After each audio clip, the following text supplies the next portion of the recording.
안녕하십니까. 소아청소년과 전문의 표진원입니다. 이번에는 영유아기의 호흡기 질환에 대해서 말씀드리도록 하겠습니다.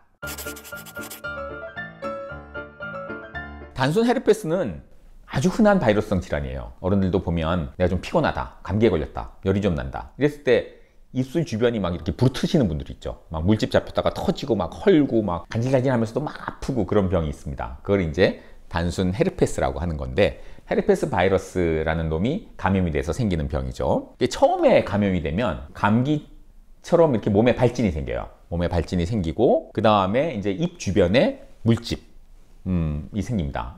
열성수포, 열이 좀 나면서 이렇게 물집이 잡히죠.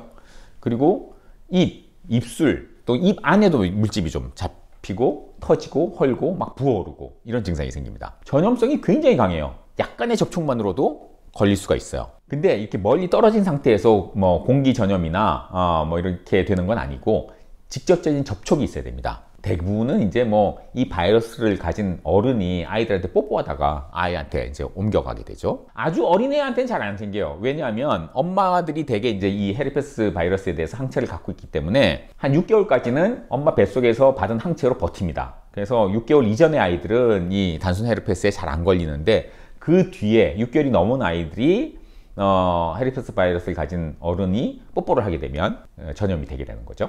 그래서 처음 걸렸을 때를 우리가 1차성 헤르페스라고 하는데, 입안이 막 엄청 아픕니다. 신경통이 생기기 때문에 굉장히 아파요.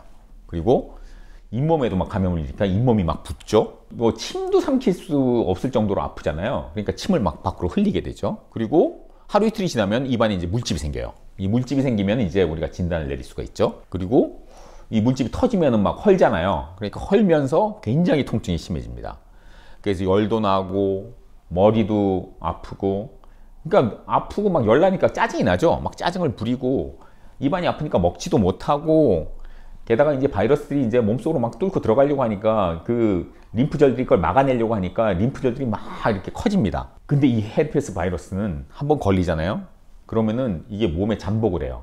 신경절 속에 잠복을 하기 때문에 이 면역 시스템이 탐지를 못합니다. 우리 면역 시스템이 탐지만 하면은 이제 항체하고 이 백혈구들이 가서 이 바이러스를 죽여버릴 텐데, 신경절 속에 이렇게 숨어 살기 때문에 우리 면역 감시 체계에서 벗어나 있어요. 이렇게 숨어 있다가 우리 몸의 면역이 좀 약해졌다 싶을 때 슬슬 기어 나옵니다. 우리가 너무 스트레스가 많다, 피곤하다, 감기에 걸렸다, 입에 상처가 났다, 햇볕에 타서 일광 화상을 입었다, 또 알레르기가 생겼다, 뭐 이런 상황에서 신경절을 따라서 슬금슬금 나와요. 나와서 여기 다시 이렇게 물집을 만들죠. 하지만 이제 다행인 거는 이놈도 양심이 있어서 그런지 처음에는 아주 엄청나게 심한 증상을 일으켰지만 재발될 때는 되게 증상이 경미합니다. 얘가 제일 좋아하는 데가 이 점막하고 피부가 만나는 데예요. 그래서 되게 이제 입술하고 얼굴 피부가 만나는 요 부위에 이제 주로 물집이 잡히고 터지고 헐고 그러죠.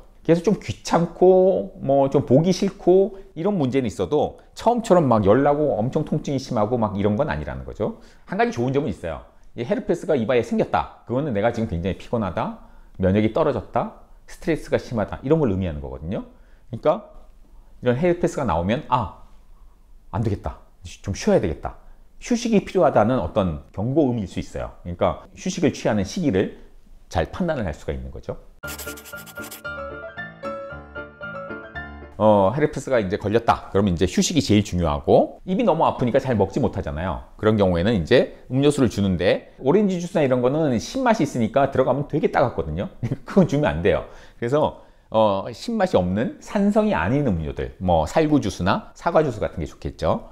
그리고 열이 나거나 통증이 심하면은 이제 진통제로 타이레놀을 먹게 되는 거고, 그리고 이제 약국에서 여러 가지 좀 팝니다. 입안이 헐었을 때 쓸 수 있는 여러 가지 이제 뭐 가글이라든지 구강 세정제 같은 걸 팔거든요. 요새 좋은 게 많이 나와 있더라고요.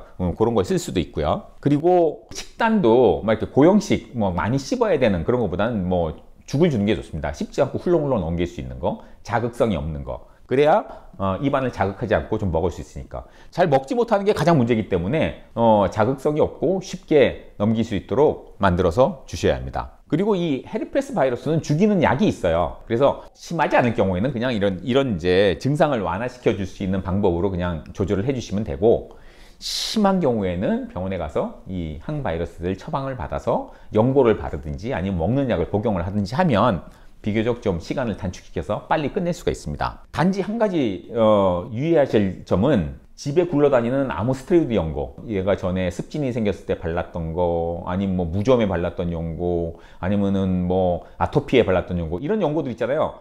그런 연고 바르면 큰일 납니다. 바이러스성 피부 질환 때 이런 스테로이드 연고를 쓰면 확 심해집니다. 그리고 엄마들이 그렇게 좋아하는 만병통치약이라고 생각하는 비파텐 연고, 이런 거 절대 바르시면 안 돼요. 비파텐 연고는 스테로이드 연고는 아니지만 어쨌든 이 헤르페스 바이러스 때는 쓰면 안 돼요. 그래서 연고를 바를 거면은 반드시 병원에 가서 처방을 받아서 항바이러스 연고를 쓰셔야 된다는 걸 꼭 기억해 두시기 바랍니다.